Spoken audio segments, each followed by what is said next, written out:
In this pre-election 2025 miniseries, I'm going to go through a few of the points that have shaped some of my thoughts about the nation I am now a citizen of. I have spoken with many people, countless colleagues, students and friends, as well as strangers, about society and politics in Germany. There are, I suspect, many voters who will even vote for the AfD, with whom I share concerns. I wish to speak about one of those topics in each mini-episode. I ask you to be patient with me, to reflect genuinely on each argument, and to let me know your thoughts. Democracy in Germany will not come to an end, even if a more far-right government is elected. But many people will suffer unnecessarily for the policies that I believe will be enacted, and for no good reason. We will move increasingly towards a society where finger-pointing based on race will increase. I believe there will also be an increase in domestic violence against women, and that gender inequality in the workplace will also go up. Immigration laws will be tightened to an extent that significant damage will be done to the German labour market in the hospitality, healthcare and construction sectors, among others.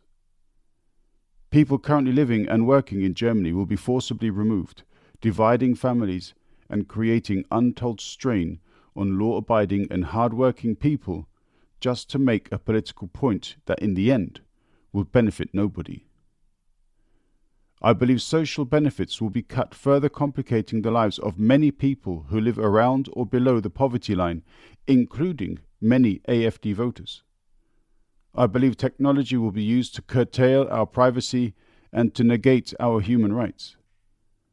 I also believe many positive steps taken to reduce CO2 emissions and to transition towards renewable energy will be reversed, with catastrophic consequences for future generations. These are the issues into which I will delve deeper. The AfD, some of its leaders and members, though not all, are racist, white supremacists, and do not care about Germany. My words are aimed at those who remain undecided. German politics is suffering from the same problems we see in the UK, the USA, and many other countries around the world. Our politicians in many cases have sold out their principles. There are not enough differences between the parties for people to feel represented. Almost all parties have renounced socio-economic policies based on ideals and have embraced the same neoliberal principles across the board, so that whichever party wins, the result is the same. The AfD talks like it is different, like it is anti-establishment. The AfD is even more establishment than the parties we have become disheartened with. The AfD is like the Reform Company in the UK. They are organizations run by rich people who wish to further enrich elitists. The divide between rich and poor is only going to grow further. Turn the mic clocking out. Rise up.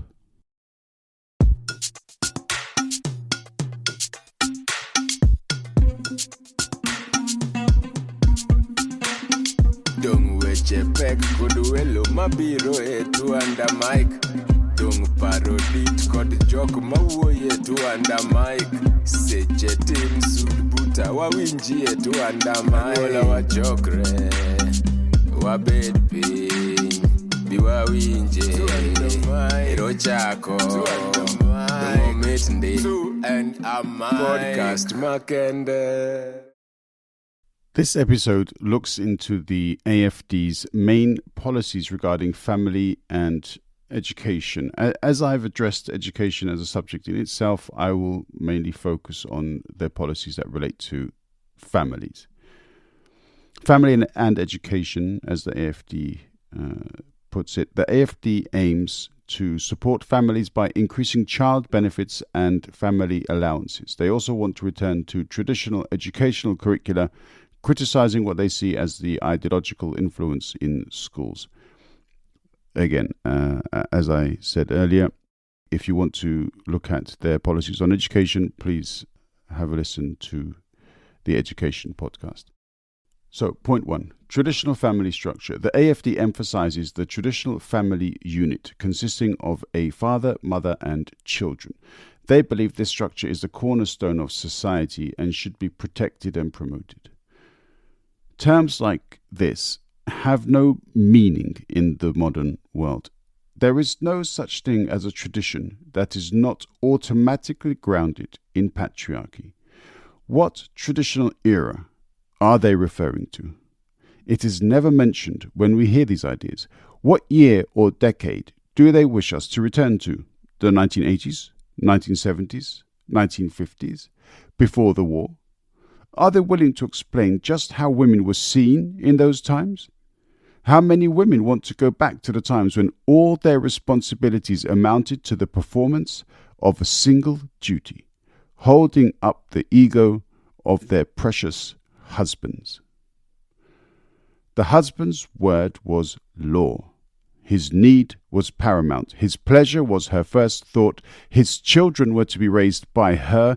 His social life accepted and supported. His opinions never questioned. As a man, I find the idea of these traditions disgusting and demeaning. They have no place in society, not because I am a progressive type, but because they have never had a place in society. Instead, at the turning point of human development, when the choice was given for understanding and strength and capability, humans went with brawn. Every day that we allow patriarchal views to dictate our societal structures, we repeat that very same mistake. Point number 2. Support for families. The AFD advocates for policies that support families, such as financial incentives for having children and measures to make it easier for parents to balance work and family life. This is also a policy that lacks clarity. How would financial incentives for having children work? Who qualifies? It seems that certain families would not be covered, and the line on the page covering asylum makes it clear. The AFD says Islam does not belong in Germany. That would suggest families that practice Islam would probably not benefit from these generous subsidies. So the AFD is essentially advocating a policy that rejects alternative religion and yet claims to be about freedom of choice and free speech. It's hard to declare yourself a free speech advocate while silencing millions of people. The measures to balance work are not new, nor are they brilliant. Remote working is already available despite many companies trying to reverse this trend. Part-time work is another old solution which usually targets women. It presents women with the opportunity of earning money while also attending to their domestic responsibilities. Balancing work and family is not the same as having a work-life balance, which guarantees the same promotion programs enjoyed by men who are invariably unburdened by such measures. The level of sexism in the terminology is quite clear too. The AFD specifies childcare support so that women can return to work. There needs to be very mature conversations about pregnancy, childbirth, child rearing, and in general menstruation. We cannot continue to live in a society that disregards physiology when it comes to making economic and political decisions. Science has developed far enough along, I would have thought. Which leads us conveniently into the following topic. The AFD is opposed to gender mainstreaming. It opposes gender mainstreaming and other policies they see as undermining traditional family values. Let's be clear. Gender mainstreaming does not undermine family values when you haven't defined what you mean by family values precisely. The AFD states that a family is best served by a male and female parent and children. The more, as long as they're German and non-Muslim, the better. They don't explain how their idea of a traditional family doesn't work when you mainstream, bringing into sharp focus the consideration of genders in policymaking, and thereby beginning to realistically address gender inequalities. Setting aside the fact that gender equality is a sustainable development goal and absolutely fundamental for the feasible survival of any human society, why is it that society can entertain the dominance and needs of men for thousands of very troublesome and destructive years, yet when the question is finally raised to include women in these considerations, it suddenly becomes an issue for families?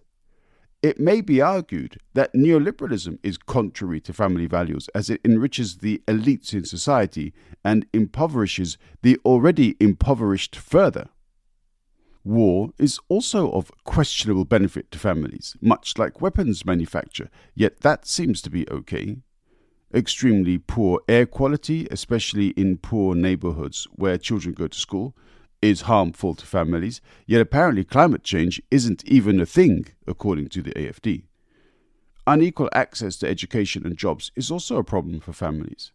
Have I mentioned that underutilizing the intelligence and capacities of women, forcing women to allow men to steal their ideas and discoveries, and not allowing them to reach positions of management in organizations that would definitely benefit from a completely different kind of management? Have I mentioned how these would also have knock-on negative effects on families?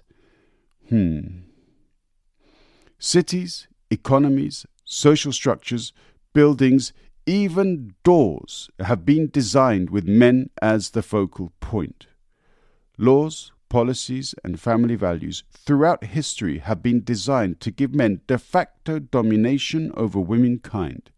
This masculine experiment has gone on long enough. Can we please bring some common sense back into the argument? The fourth point is demographic concerns. The AFD is concerned about Germany's low birth rate and believes that encouraging higher birth rates is essential for the country's future. There is nothing stopping families from having more children, except it's too expensive. The world is an unsafe place because there are so many violent and aggressive people out there, especially men. The climate is changing because of how we are overusing resources of a certain kind and not creating enough renewable energy. We want to enjoy our lives more and live for longer. We can't afford a place of our own to live. We can't find the right partners. How about it's none of your damn business why, as a family, we have decided not to have kids? Are you kidding me? The AFD argues on the one hand that government has become too big, that it has created too many rules for the market. We'll talk about this sometime too. That people should be left alone to make their own decisions. And then they come out with this shit. On top of that, demographic concerns. Let me think here. Is this the AFD's way of introducing the great replacement theory into German politics? A theory that is based on no proof of any sort except for the fear-mongering of racist ideologues?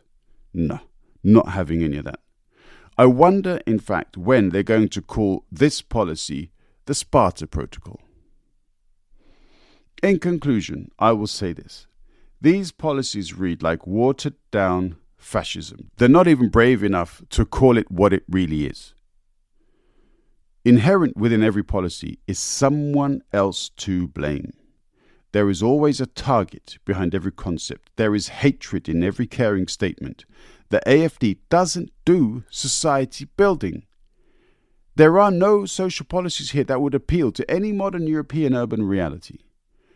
The AFD has outlined some low-hanging fruit by talking about remote working and part-time options and making parental leave longer for both parents, but there is nothing substantially new in any of these ideas. Everything that is here that is positive already exists. The AFD's family policies read like a 1950s washing powder advert, sexist, unoriginal, and no longer even remotely relevant.